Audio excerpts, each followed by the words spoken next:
August నెల 16వ తారీఖు వరలక్ష్మి వ్రతము ఎలా చేయాలని చెప్పి అందరు నన్ను అడుగుతున్నారు.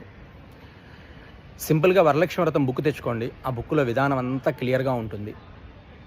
ఆ బుక్లో ఉన్నదాని ప్రకారం అమ్మవారికి కలశం పెట్టుకొని, దేవుడు పటం పెట్టుకొని, షోడశోపచార పూజ చేసుకొని, అమ్మవారి కథ చదివి, ప్రసాదాలు యథాశక్తి ఇన్ని చేయాలి, అన్ని చేయాలి, 5 రకాలు, 7 రకాలు, 9 రకాలు, 11 రకాలు అని ఎక్కడా లేదు.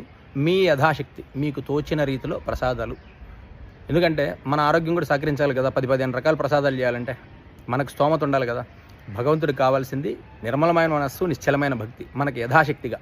అలాగే అందరూ అడుగుతున్నారు, బంగారు కాసు వేయాలంట పంతులు గారు, అదంట ఇదంట అని. అది కూడా యథాశక్తి, అది వెయ్యాలి అని మ్యాండేటరీ ఎక్కడా లేదు. అమ్మవారి రూపు పెట్టుకొని పంచామృతాలతో అభిషేకం చేసుకొని, ఆ పుస్తకంలో ఉంటుంది విధానం అంతా కూడా చాలా క్లియర్గా, సింపుల్గా.